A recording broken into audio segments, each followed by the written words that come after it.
Hi, and welcome to another episode of Hot Takes with me, the Silver Fox. Just the other day, I did a video on the police in Scotland, on Police Scotland, saying that because of budget cuts, because of recruitment freezes, because of high levels of staff turnover going out through stress and injury and things, and not being replaced because of the recruitment freeze, that Police Scotland were now at record low levels in numbers. They were very, very vastly underfunded. They couldn't provide a top service, and things were only getting worse, especially, of course, with the heightened sort of tensions based on what's going on in the Middle East at the moment. That sort of thing isn't going to be sort of fully investigatable either. So there's all sorts of problems left, right and centre with regards to the police and the funding. But it isn't, of course, limited to the police. They're not the only one of the blue light groups that are suffering. The Scottish Fire and Rescue Service, they also are having a major problem with massively cut budgets.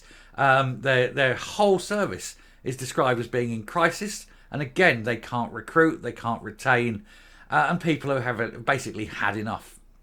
And of course, they're going to lose cover and service in some areas. This isn't much use if your house is burning down and you've got people inside it. But we'll take a look at this to see how bad the situation is and why the Fire Brigade Union is at the end of their tether. Here goes.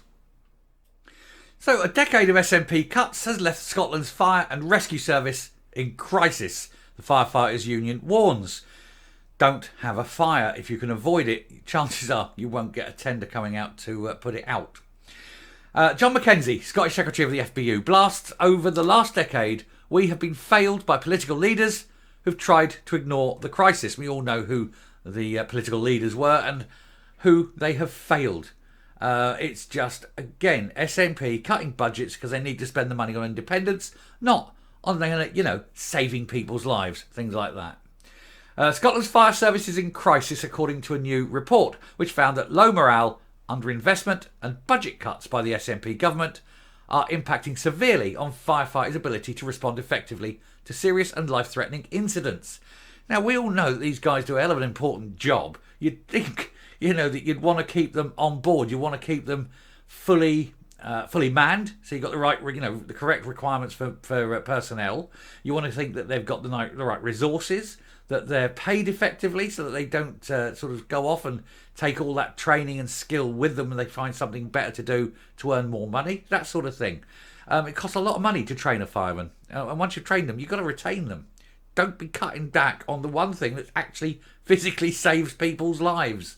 It's madness. Set to be released by the Fire Brigade Union on Wednesday, the Scottish Parliament, at the Scottish Parliament, the report entitled Firestorm assesses the challenge faced by Scottish Fire and Rescue Service.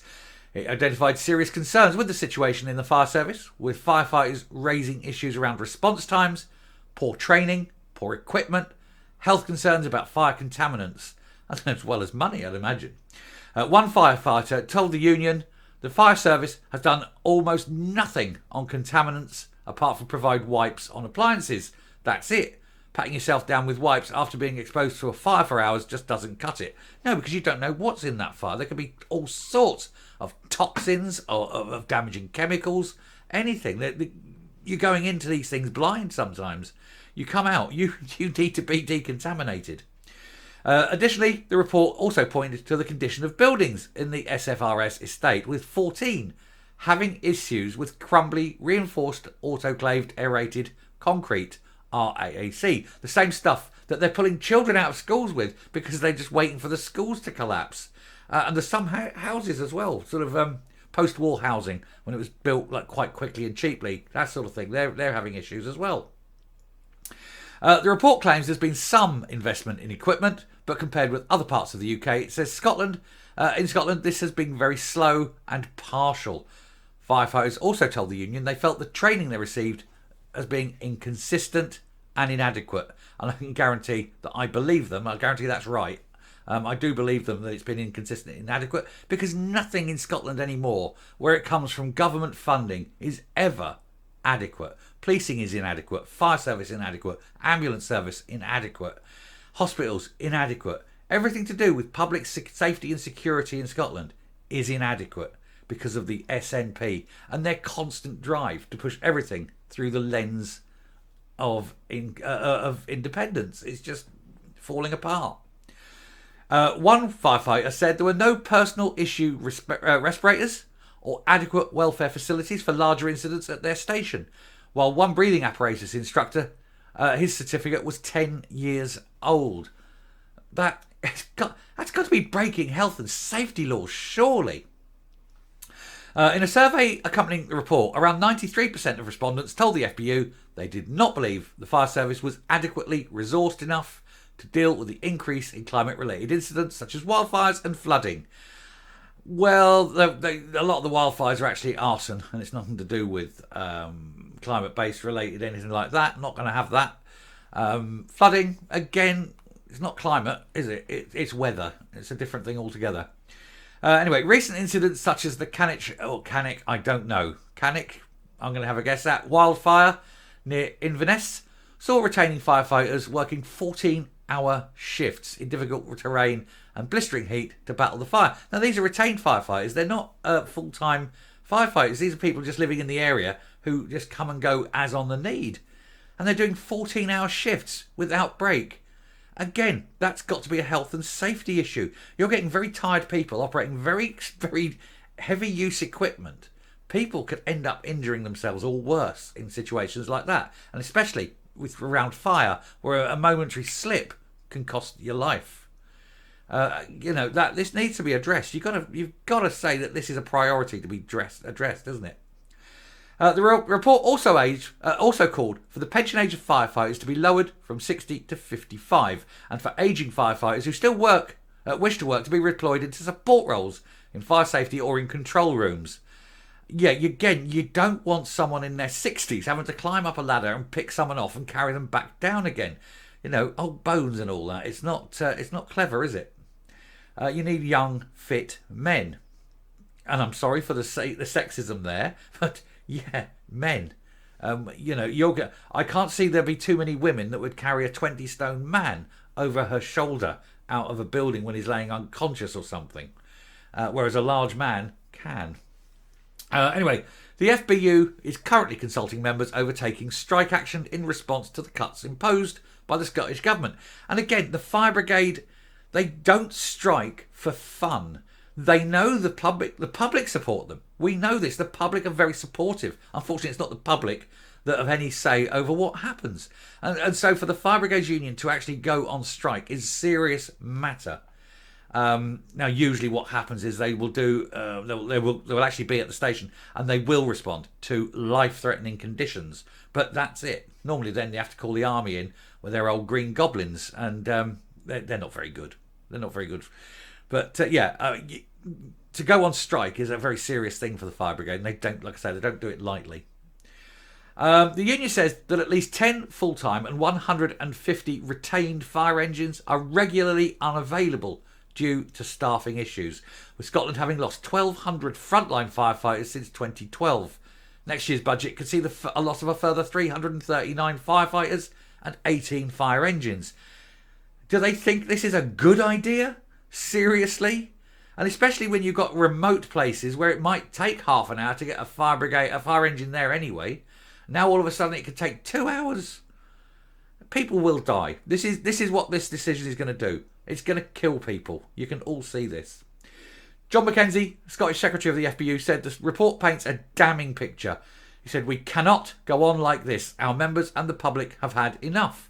And if the Scottish Fire and Rescue Service to meet the challenge of our times, we need immediate and radical change. And this report sets out what it should look like." And I'm going to say it's not just Scotland. It's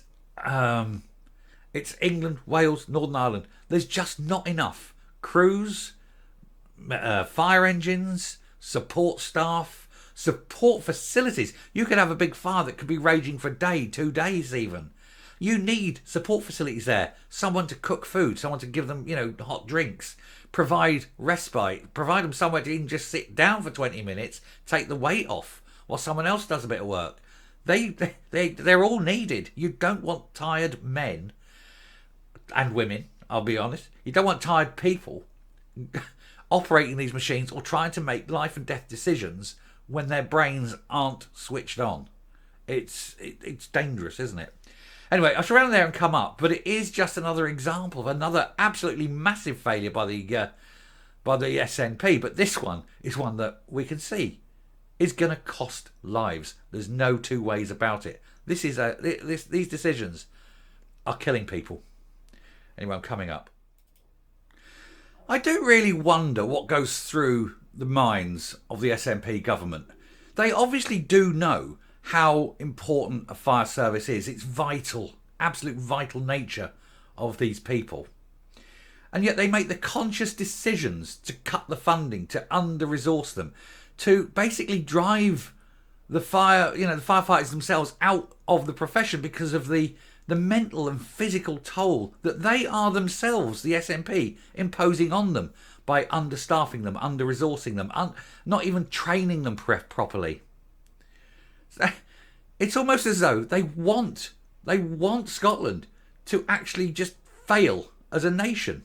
And I've said this before, I think it is, and never more accurately am I describing it, as scorched earth policy.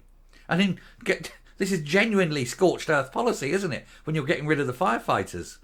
Because they want everything to fail so that they can just point to that, that utopia vision that they're going to provide if you can get to, an independent Scotland. But it's failing. It's failing as a nation. And what's going to happen is it's going to fail so bad and people are going to die and there's going to be a major event. And we know these things happen. It could be something like, Hampden Park or something on match day. And there will literally be no firefighters available. And thousands will lose their lives. And of course, it will entirely be the fault of the SNP. There's no one else to blame. There's no one else out there deliberately destroying the fire service. I mean, we pray and hope it doesn't happen, but, anything can happen. Anyway, I shall stop there. Thank you very much for watching. Do hope that this has given you food for thought and, it sort of shows you the danger that the SNP are deliberately imposing on society. Anyway, till next time, stay safe. Please stay safe. Stay well. Don't play with matches. And goodbye.